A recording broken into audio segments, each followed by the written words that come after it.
Malo soifua manuia. Ia, malo soifua lange ma. Ia se anga ia whaasoa le mai mo le tātou atunu. O le ale tausaga na whaatino ai lau watina ele nei. Ia a o le a fo ise whaamoe na fuai ona e whaatino le ninga tina. Ia, malo whafkai, mo le amangoa, ia o le lua e kal nei. Le lua ke nei o ke longo sa vali le lusu kausanga. Kalunga whamea alofa mai le katinali pio. Okay. Ile katoliko le community ile auloko toke lau ai lua ia auloko whakaofa manu konon ia sa ia ala le nga maka ia ala le ia fale e o mai foi nga le ia ka mai ki ngofo ai ka mi scholarship ia alu ia o fa pe o mai ka ko lau pe fa pe o le se me ngofo ai o mai la ngofo i makulanga fa penga ia o ula ke longa pole longa fiku e ngai o managers il fangua le ia o ula nga maka mai kon kala ke ia te sema lua fe suluongo ia lua fe suluongo ia e o mena la ka mingi kai lua ka usanga kon kala ke ma renew pe ale le o pe atama le o ia mako amakalo i o me mua wa o nga maka mai lo lang fai fakoanga wa sa o va ia me kau IT le UNDP okay ya le me o fo ile ko la o vai kunga actually ele ai la au mai le se me ai lo va nga o malo ko lu nga pe o le se kupe ya nga ma fa lo ya nga maka lo lunga le ngo fai kau lo lunga le o le Facebook ya o le page nga le ma fa nga o e ma fa nga yeah, oh, my late uncle, Malcolm, Dr. Malcolm Hazelman. Yeah, o ingalanga o fa pe o so kawalanga o fa me kami o ngofo to ke lau. Kawanga o langa me to ke lau mama ko nga me fa pe ingi me ko kia mangi. Ia nga makalo o fasili fo ngale ka o me ping fasili fa valia fo ngale. Ile no ala ko ia fa pe ko le pi. Al melanga le le fa so a Malcolm se montafa o le la fa so le fo longa on sa ifa pe build up mai ka nga ka fa kwa fo le me ya wa kai nga o masingi ma me ia ngala nga maka mai lola o fa kwa ngai ko ela ia la ke alu nga fa nga luenga o sa le fale failo ka mai fa kwa ngai ko le fale ya penga ko le ngo masinga wa ke le ngu so le la wa ku ya ako ku kama ako pi ako ka hapisi e kufa vanga le ko inga maloma ku ole ngu absole ya al kaimia langa o ke mo miki ala wa ko ela e ke le o challenges ke le risks ke le yo ya ole manko ole amule yo ka ule se palpal e fai ala o me ko kia ia ola la fai o ela fa palanga makulanga ai o lo ma fo wa ya va pe kalo si se aso o alu fa se fa ko ngai sabo ya wa le o ke longa o le makwale le ya pala yo samo ia nga ya o ke ya le se aso nga ya fa sala la filale la vangoi ia ma penga lo la nga o pala ia ma mau ai lo la ngal venga le manager ole compound le to ke la lo fa suluono ya nga usauloi o vai kunga la se fangua sole o fa pia ole aulo le mea ya ngala nga mata mai ole kuai nga methodology la le ole keyhole garden pe ole mea nga le nga maka mai la fa koanga ole keyhole gardening ese umalanga ka ko nga fa singo ko le ya ko wa o mea nga o mai ka ko kwa ya pe wa ka le hango ki ka nga ka venga le fa nga o ka ma me fa penga le greens and browns ai pe wo masang yanga nga mo le fa sung ai fa mai le kia ko ko ela fa me ole anga sangala ole tale o lo valu e sungu ya me ai la au pe yo le me ya ole mentality la nga il me ka kiho e fa nga mala pisima mega e fa palanga e ko fa nga la au le la ia ku nga ia ngala nga makai lola le kinga ele fa pe e fa saka sao ko ela o wa manko o toke lau ia it's communal ila ko menga sistema ka ole inati system o lai las ko nga I po le ase aso fe me pule ngu va pe po ko inga ngu ya a ko fa ngoka po nga ngai ya o fa kang o umala ka le ngu ya o mai le ka ya o mai e ku fa ku kusa mai e ku sala pe ko fa o le po nga longa ya lu fa ngo e ke ala mer ka ya lo vai ele ya nga fa pelo se mangaku pa pe o la wo le ko la ai ka ka wanga contribute ko la la ngo ile fa nga luenga la le ma wa ile fa mangu yanga lo wa inga la wa fa ile mele fa pe o le mako sa nga me la fa nga luenga e ku sa mo ya la ma ke le o fa ngoka ala ya va ku se mako sa ngai I Samoa I la ko fo ya ngo fonga ma me ai yo okay il fatti non la tina e fa mole se ia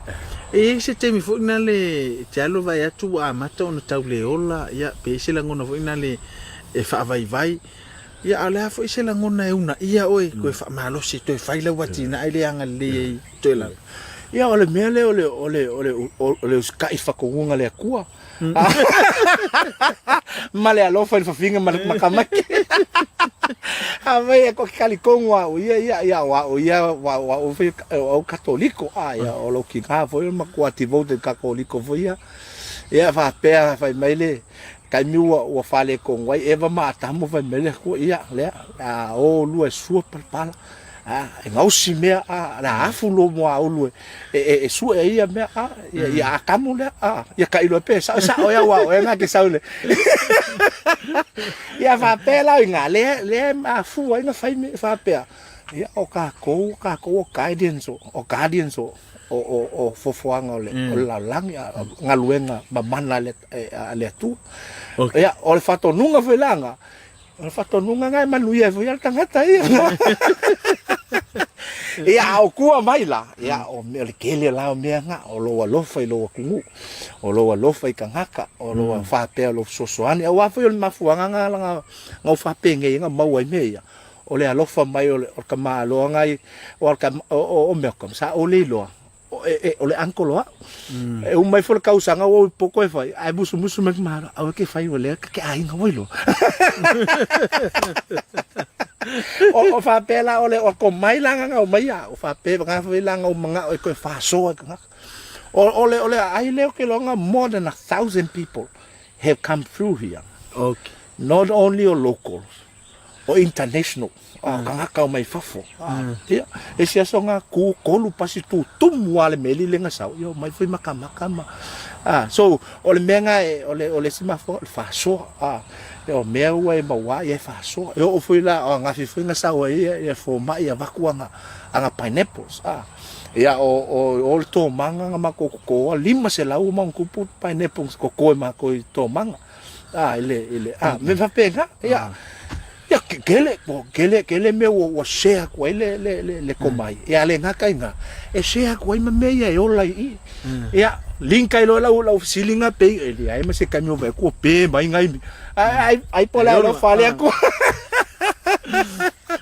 Olo ofenga venga se ia le faunga. On tanga Samoa po onisi mai to ela. Ia wa foi ole ma lofa. Ole o tamaiti ai ngai Samoa. O ka meki vila e ka ke hand picking a vingale. Ia e saua ke vai akulu mele le nga lue. E fe kau le nga lue ma nga lue ia.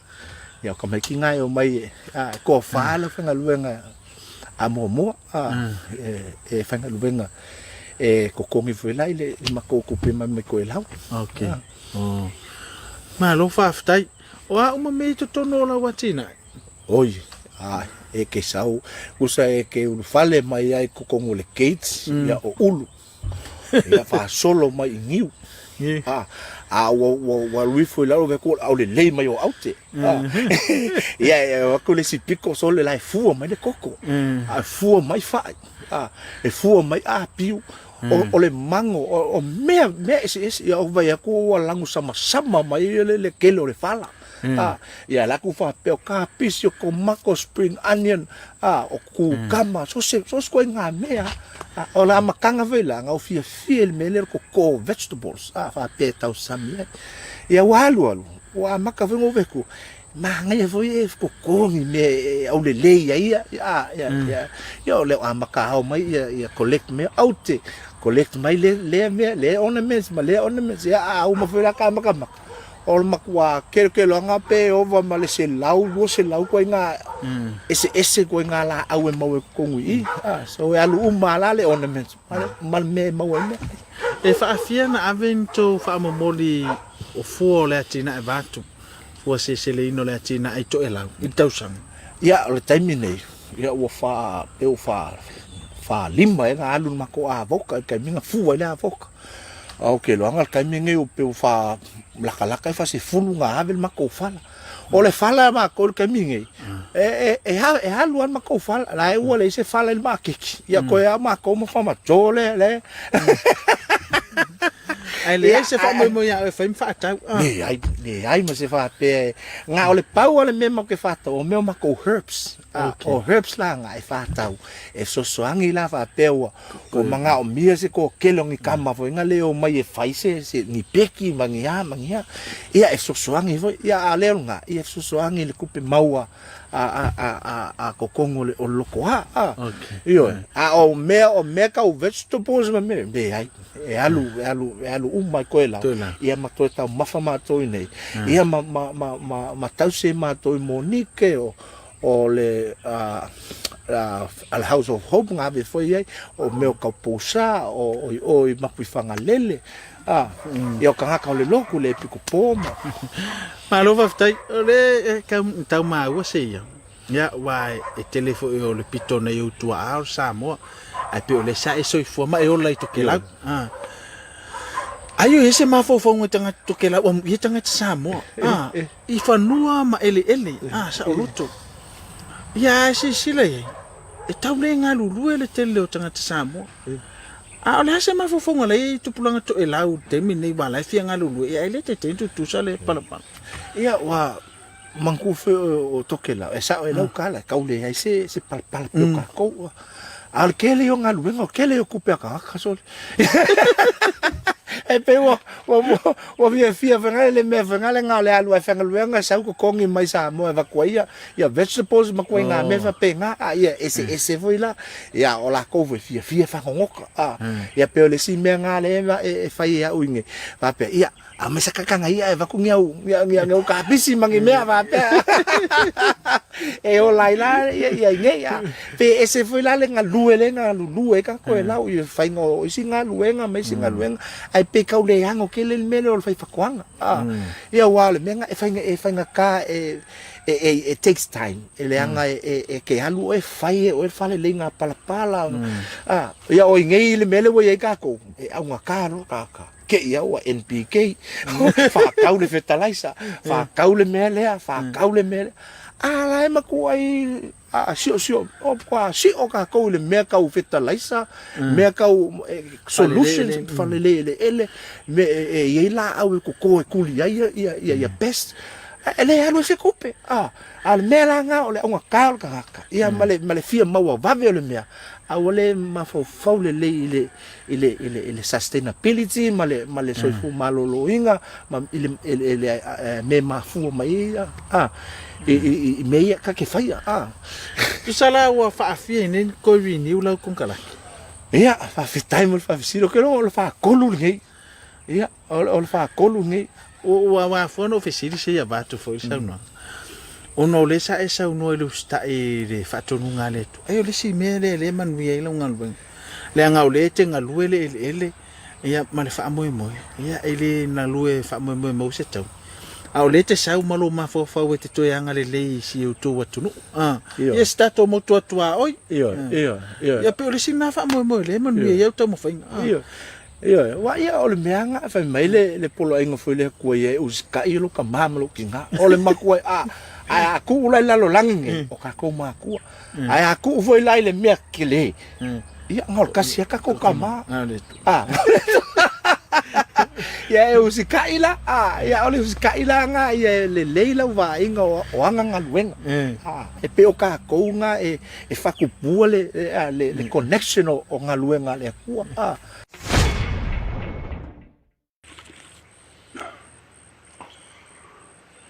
le sa mai mo mai tatou atunu ui le fa'asoa le sunga ia seia Mikaele mai ama ia o le sui o le kalesia i toke lau katoliko ia o le fu'i ua lalampa au i nei i momofu i le whanua ua tuina atu mo toke lau ia o te lele tamau aingo whaasoa ia mai le amatanga o le tau whainga o le ni ati na i le whaingofi o le ala o tau mafofa a whai o le mawhai o na ola ia seia ia nei tau mawhai o lo noui e te tau fui o na ola pe a tātou ngā lulu e whamesei tātou te ngā lulu e mo stai le atu wha ola e le atu a le la whasin tātou malolo ia ono toi ta liu mai lea po o le mea o whaingalueng o le mea lea whaingaluenga i mkorseka ia se ia a rea kausu pe a toi ta liu mai ia i le mai o tātou whasalangu a pisinisi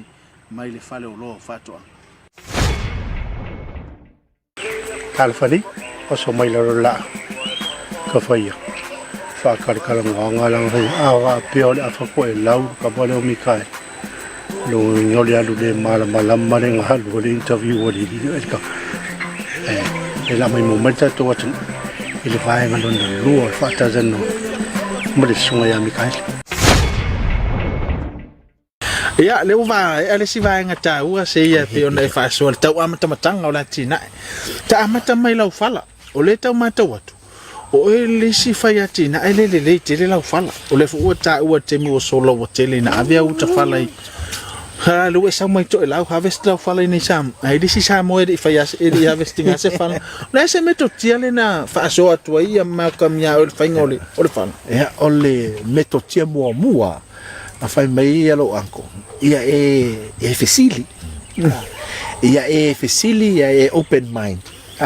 a wane fa pe wai lo me uma ia e ala e me foi na fai nga ia le group le ka o le informal gardeners group e o mai green fingers e o mai fatas e taitasi e fai ungol masina e o e mita e o asi e fatoanga taitasi o poia se fatoanga mateo ia o me foi la le na maua mai la o friend le o pe up o inana o mang fa me alo fo mai foi nga o mai to nei mai ia fike mau fala ia fai mai la ia mangu ko kele ka ko ia ngal kasi ale fala ko fala a fa mai ia a me le ko kai lua ko kai lua ia lua ai kasi ale lainga a fu mai la fala ia lua fa o valus fulu le o le kasi lua ko fala mo ia fa penga ia male melanga ia maisi ko nga information e kilo nga like you have to feed them ia la mela masangi fai a o lo wa ka o fa kimu le mea ia nga avelo ia kanga o ka ole moa tulo ia nga sa nga fa penga nga kufa so le ila nga fala ia nga kimu ia le fa kalier kimu po fe ave ai al mesili la wa ave lau fai lau nganu oi fala pula la yo timpo fe fala ave male menga ia male si menga fe melo anko so vai ia mtuana ia poso ia fai mai ole fala ele ma fai nga suma lie pale ola ile la pale la inga kan yum a olo wo finga le la ilalo la au e kaule suma lie ai la se ka ko aku la se kai mi ile kai mi pa o pe se me o pise fala already all makwa sumali e fala ia male melanga alu o mai kan haka ave ulu fala o mai kan haka ave feke ave fa so ia a fe kali le ku pe fa mangu ia mai lo ko nga fala pe ai le teunga e fai mateu le to fala io pe fa kolu fa il kausang e ke vai ku lo wa makanga nga hola le fue wa hola le va o me penga ka wanga kilingi uma foi lá e fa kasi anga ko wa le menga le kele o le meka uma fai uma longa fu le fala ia se fala nga e ko feke e fa penga e pe al calo io se ko feke ko kele kanga a o fua fa ka se pe fua le si me pe fua le si feke a wa mfa yang ko fua feke al melanga va venga nga wesi so you had to maintain it like that e ka kauanga nga bele uma sele vao ya ola lele ole tulanga i spring onions mai si to nga vegetables e fa nga oi o fena mo metia mo uma mai ia mako io a fila o me kam nga makalo ma malama nga makanga ku fo me po ia nga lu ka kai fa mai a fa pe e ke a vele le e kasiala so ai a ka ngo a vele le ofe ia ai la lo langa ko e vai lo makam le mekia io nga mai an me kam le me fa ngale o le kala male mafo ia pe le unstoppable le meu wa foi la ka ke fia ia ka ke fia ka ke vai ku le mau le me ai mau la ka fia ia o fa misa foi la fia wa lu kala ngol fala wa mala herbs ia temini kele ole spring onion le ia o coriander le ia o basil sa kele ko nga coriander ese sa kele le herbs ia o kaminga nga o coriander male melele ia ma basils e faingo fia le tau singa o la foto nga tonga e faingo fia o na ola ia toenga ole metotia na le fe koele meka ol ki ho garden kusa e makwai fai ala fa palanga ma fainga o me ko kia a e fa susu ole la au e ma fainga ola la au nya su se kolu e a fa pe ngalo ya e fa su ala e ola awala ye me finga le holding le moist holding le ye foi le mulching e decrease le vave le evaporation o mea ya o puha finga le nga iloma le standard one le ko man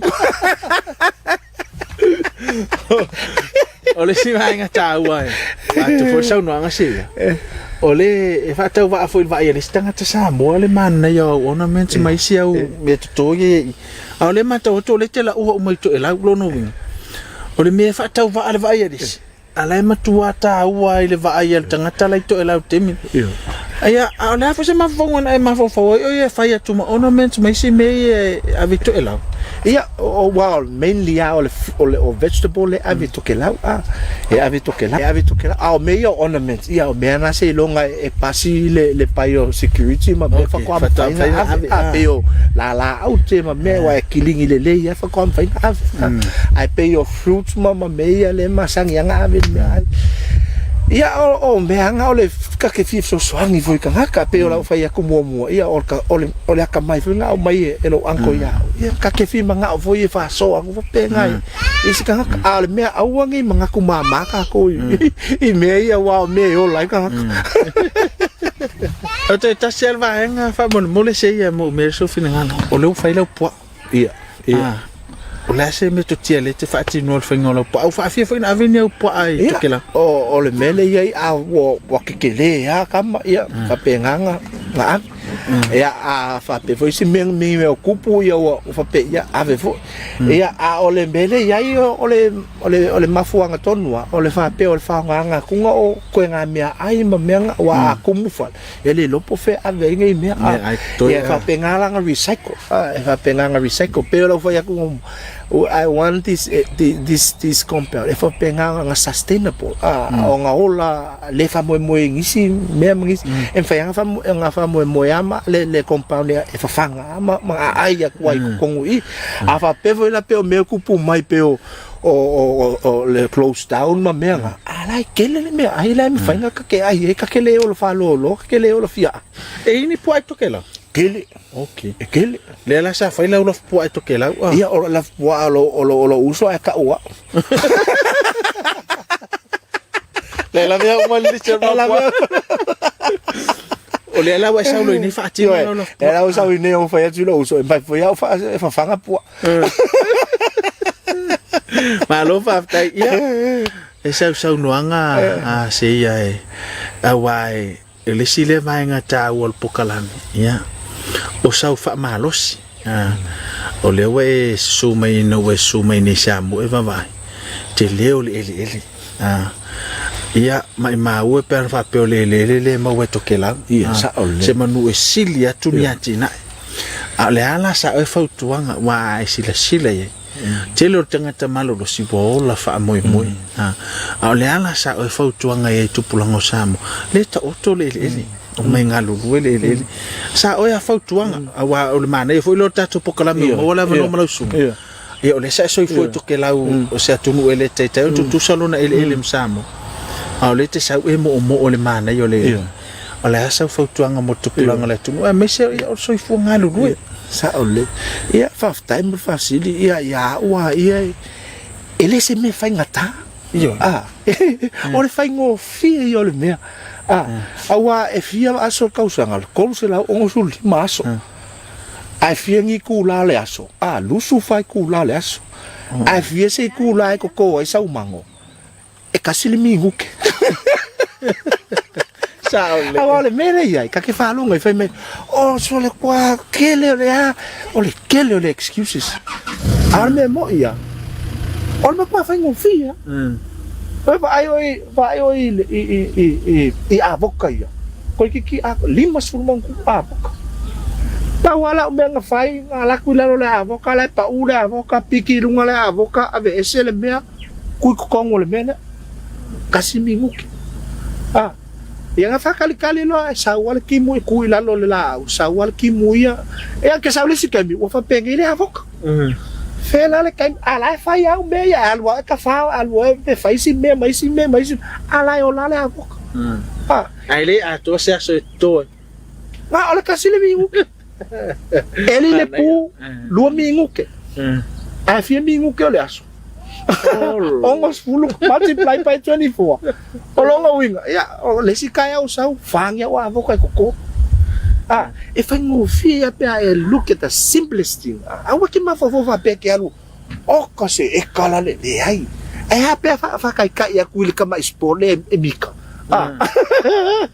O le sa so fa le simika. Iyo. If I go fear ai o foi le ku kama. Awa se kini pa elo po se hace me wa la ka aquí eso fa ku mul pala fa ku con fu ku kama ia nga ola le ku kama ma fu ele ole me fu so se kanga kana fai o nga fai ele peor kanga fa ngale alfa forma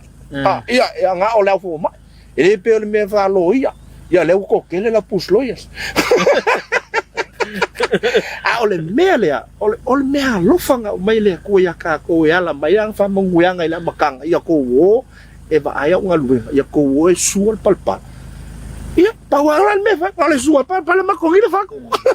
to e fa ole le tu isa ole ole tu fa me uma ya ale ma fa le tu nga fa isim o ma fa mai fa monguyanga ya ele nga yo e tatau oi ona fa sa nga lu e te tauna e fai sa unha lue ma lo fa tai ia ono tapo kalami ia e fai ona mai mo ai on Facebook live e fai ona mai mo no Facebook tonu se lao le ia e fai sa no anga le ase tu te fia fa tai a me se foi mai mo mai to ke lao ia mana eu ai le ngata i to ke lao fa pe foi sa mo ni ia ole fa tai la ole fa tai mo ole fa tai le mafuanga ngau ngei ai ngau mafuanga ngau sawe ngalu ngei ya ole faku wanga fa ngau mai ya o e toi no le nu ya o matai o le nu ya o pe o la ko nga ole authority o tale a meta o taupulenga ole o nu o taupulenga la nga mafuanga nga decide o ke sawe ngei ela ole me ala ngai tumulo mafofo ya somo ia faisa nga luenga e tali ele anga le pole la ko fatu tuanga o mai ya e va ai fanu le ala o ke fa kai e aso uma ke fa kai e le tapulenga ia fa solo mai ai ka uma fa nga luenga ia lo pule ia fa solo mai sala ia lo ko lua mal o fa ia peo o fekunga o feku kayalanga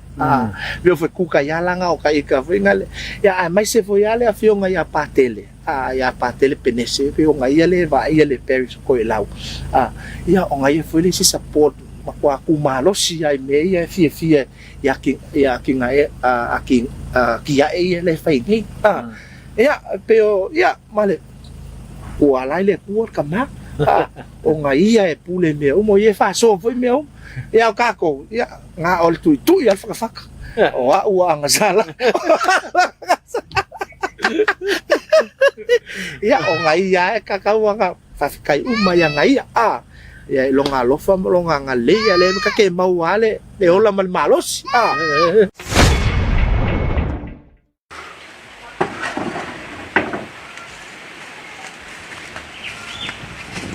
So, mini nga piu ari ni ya. What? Todi. So. Wa imanga ya le fuole a piu so. Le pulo. Ken. Ore wo wain so. Pulo kamako. For ka pi. Ku kam ore pi. So. Kongolo. Ma ngai yor faso se ma ngai yor faso sungai a Mikael po sungai si kelele ka mau ai o le mea taua ko se tei la uma tau i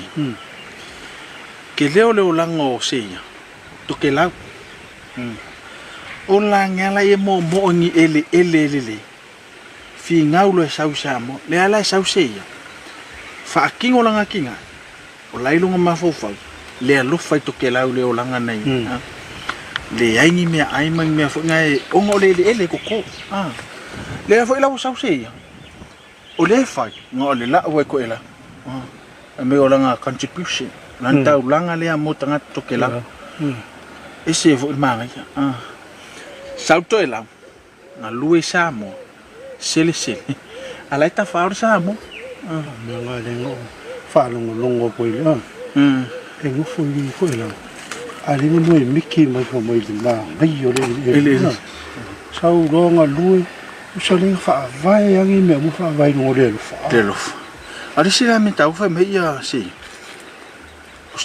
ska ile ka ko nga lui to ko fa o la ile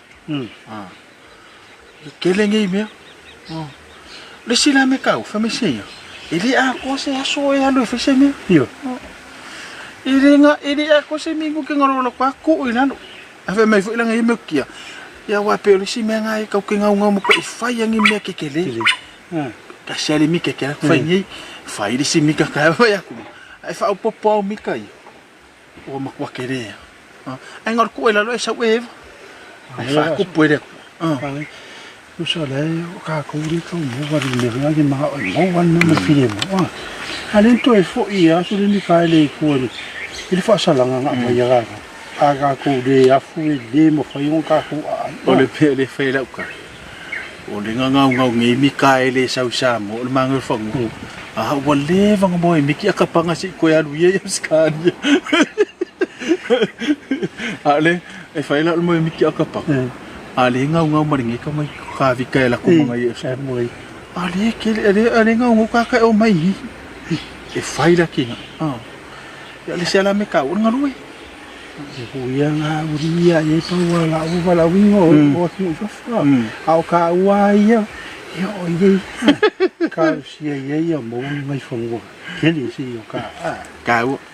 o foi pole ase finga lo le dia bala winka agora mai magora ele nga lue fa kupo ele ya le mai mo malta to tunu fa popongo tato pokalami awala ini malili fa soil ne fiafi ya le sunga ya seia Mikaele mayamba ya mai le fi anga o sa fa I masatu ya tua mo tele sala fai o le sile pito siona tua a tina o a olonta mafo ya o sa mo a uludi ya lontina afa Samoa afa tokela telela le olanga o sei ya por sunga ya Mikael o tokela mo e fia sau Samoa ya le o ye fa sol ne fia ya o tele fo ile tufa atonu o tofu fa manga tato o tunu ile fa so taua ina tato watia tato ngalulue fa vai le lofa